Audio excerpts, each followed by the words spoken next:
लगातार हमारा यह महादेवेश्वर परिसर, जिस परिसर में श्यामा माई का मंदिर है, पूरे मिथिला ही नहीं पूरे देश के और देश के बाहर के लोग भी इस आस्था के केंद्र में माँ श्यामा माई के शीश नवाने आते हैं और माँ श्यामा माई उनकी मनोकामना को पूरा करती है।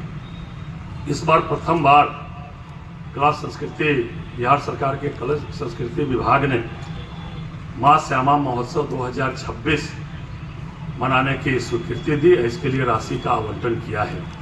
आने वाले समय में माँ श्यामा महोत्सव प्रत्येक साल इससे और भव्य तरीके से श्यामा महोत्सव का आयोजन लगातार और प्रत्येक साल होता रहेगा। आज हम मिथिला की पावन धरती पर स्थित महा आस्था का केंद्र श्यामा माई मंदिर के महोत्सव के अवसर पर एकत्रित हुए हैं। यह हम सभी के लिए अत्यंत गौरव और श्रद्धा का विषय है। मिथिला की धरती हमेशा से ही संस्कृति, आध्यात्म और ज्ञान की भूमि रही है। इसी धरती पर स्थित श्यामा माई मंदिर केवल एक मंदिर नहीं बल्कि मिथिला की आस्था, परंपरा और शक्ति का प्रतीक है।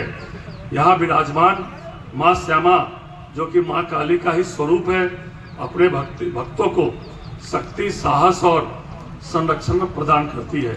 इस मंदिर का इतिहास भी अत्यंत गौरवशाली है।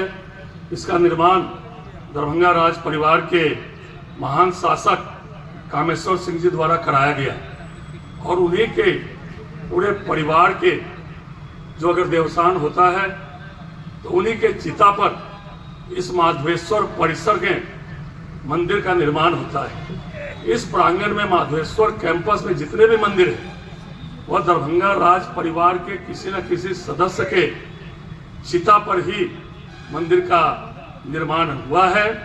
और यह एकमात्र देश का ऐसा आस्था का केंद्र है जहां चिता भूमि भी है, मतलब श्मशान घाट भी है, और एकमात्र यह देश का श्मशान घाट है जहां श्मशान घाट परिसर में मांगलिक कार्य, शादी विवाह भी होते हैं। और यह मिथिला का ही यह प्रसिद्ध केंद्र है। माँ श्यामा केवल शक्ति की देवी ही नहीं बल्कि अन्याय और अधर्म के खिलाफ संघर्ष का भी प्रतीक है। माँ हमें यह संदेश देती है कि जीवन में चाहे कितना भी कठिनाई क्यों न हो, अगर हमारे भीतर साहस और विश्वास है तो हम हर चुनौती को पार कर सकते हैं। आज जब हम पहली बार इस भव्य रूप से श्यामा माई महोत्सव का आयोजन हो रहा है, यह केवल एक धार्मिक कार्यक्रम नहीं है बल्कि मिथिला की संस्कृति, एकता और सामाजिक समरसता का उत्सव भी है। ऐसे आयोजन समाज को जोड़ते हैं, नई पीढ़ी को अपनी परंपराओं से जोड़ते हैं और हमारी संस्कृति विरासत को भी आगे बढ़ाते हैं। हम सबका यह दायित्व है कि हम अपनी इस महान परंपरा और आस्था के केंद्र को और अधिक समृद्धि बनाएं, इसकी गरिमा को बनाए रखें और आने वाली पीढ़ियों को भी माँ श्यामा का के महिमा से अवगत कराएं। अंत में मैं श्यामा से यह प्रार्थना करता हूँ कि वे हम सभी को अपनी कृपा बनाए रखें, हमारे समाज और देश को, प्रदेश को सुख समृद्धि प्रदान करें और हम सभी को सत्य, सेवा और सदाचार के मार्ग पर चलने की शक्ति दें। वो दिन में यह बड़ा धार्मिक आस्था का केंद्र बनेगा, बड़ा पर्यटकीय स्थल बनेगा और बिहार सरकार इसको बनाएगी। तो इसमें सबसे पहले हम इसको क्या बोलते हैं, माधवेश्वर कैंपस। माधवेश्वर आपके परिवार के नाम पर ही ये पूरा प्रांगण है। तो पूरे देश और विदेश से यहाँ आएंगे तो आपके ये राज परिवार का भी इसमें जरूर नाम होगा जो आपने पूरा किया। इसलिए मैं इस कार्यक्रम के माध्यम से आपसे आग्रह करना चाहता हूँ कि सब लोग मिलजुल कर इस केंद्र को, इस स्थल को और विकास करें। इसमें जरूर आपको भी सहयोग करना चाहिए।